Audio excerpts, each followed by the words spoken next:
Good morning students. आज हम BSc part first का पेपर सेकंड जो है आपका microbiology, mycology and plant pathology को कंटिन्यू करेंगे। मैंने अपने पिछले वीडियो में आपको फंजाई के जनरल कैरेक्टर्स के बारे में बताया था। आज हम उसके आगे पढ़ेंगे क्लासिफिकेशन ऑफ फंजाई या कवक का वर्गीकरण।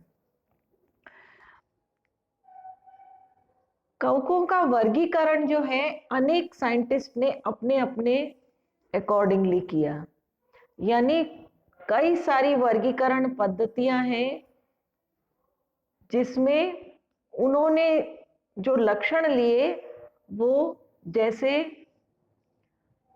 प्लांट बॉडी यानी morphological characters, physiological characters, cytological characters, genetical characters, इसके अलावा बायोकेमिकल कैरेक्टर्स आदि कई कैरेक्टर्स पर जो इसकी विभिन्न क्लासिफिकेशन पद्धतियां हैं वो आधारित हैं।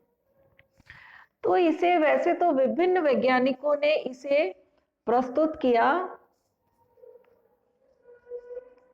लेकिन जो आपके सिलेबस में है वो है एलेक्सोपोलस और एंसवर्थ का क्लासिफिकेशन।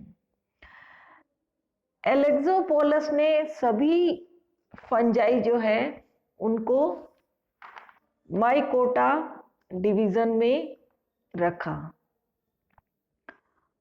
और उसने इन डिवीजन को सेल वॉल की उपस्थिति के आधार पर आगे डिवाइड किया। मैं आज आपको एंसवर्थ का क्लासिफिकेशन बताने जा रही हूं। एंसवर्थ ने ये क्लासिफिकेशन 1966, 71 और 73 में दिया। उन्होंने इस वर्गीकरण में एक व्यवहारिक पद्धति प्रस्तुत की।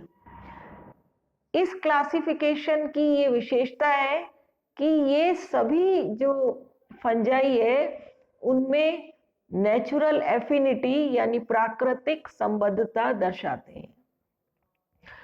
उन्होंने सभी फंजाई को किंगडम माइकोटा में रखा और किंगडम माइकोटा को दो डिविजन्स में डिवाइड किया।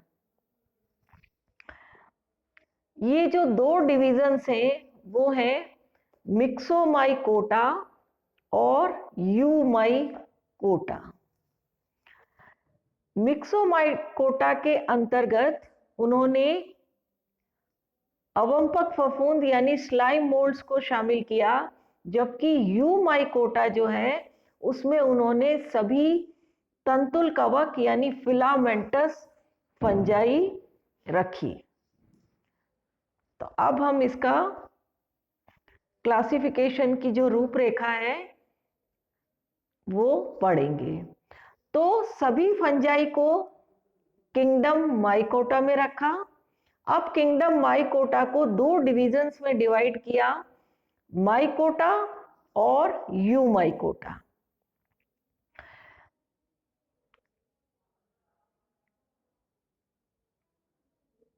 माइकोटा जो है उसको दो डिविजन्स में डिवाइड किया, मिक्सोमाइकोटा और यूमाइकोटा।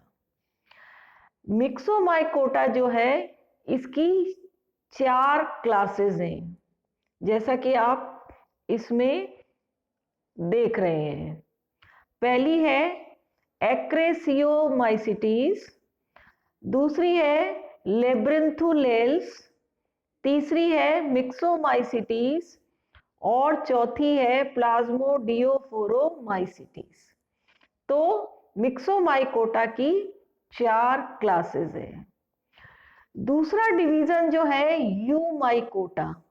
यूमाइकोटा को 5 सब डिविजन्स में डिवाइड किया है। ये 5 सब डिविजन्स हैं मेस्टिगोमाइकोटिना, जाइगोमाइकोटिना, एस्कोमाइकोटिना, बेसिडियोमाइकोटिना और ड्यूटेरोमाइकोटिना।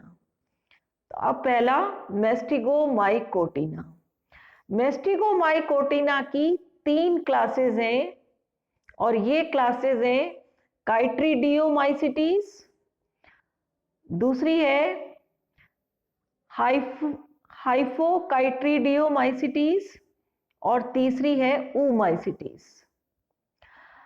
अब सेकंड सब डिवीजन जो है वो है जाइगोमाइकोटिना। इसकी 2 क्लासेस हैं, जाइगोमाइसिटीज और ट्राइकोमाइसिटीज। तीसरा सब डिवीजन है एस्कोमाइकोटिना। इसकी भी 6 क्लासेस हैं, हेमीएस्कोमाइसिटीज, प्लेक्टोएस्कोमाइसिटीज, लोक्यूलोएस्कोमाइसिटीज, पाइरिनोमाइसिटीज और लेब्यूलोबेनियोमाइसिटीज एंड लास्ट इज डिस्कोमाइसिटीज। अब चौथा सब डिवीजन जो है वो है बेसिडियोमाइकोटिना। इसकी 3 क्लासेस हैं, टेलियोमाइसिटीज, हाइमेनोमाइसिटीज और गैस्ट्रोमाइसिटीज। पांचवा सब डिवीजन जो है वो है ड्यूटेरोमाइकोटिना, जिसमें कि मैंने आपको बताया था सेक्सुअल रिप्रोडक्शन एब्सेंट होता है। इसकी 3 क्लासेस हैं, ब्लास्टोमाइसिटीज, हाइफोमाइसिटीज और सीलोमाइसिटीज। तो आज हमने फंजाई का क्लासिफिकेशन जो कि एंसवर्थ के द्वारा प्रस्तुत किया गया वो हमने पढ़ा। इसके कैरेक्टर्स जब हम मेंबर्स पढ़ेंगे तो उसके साथ साथ पढ़ेंगे। Thank you.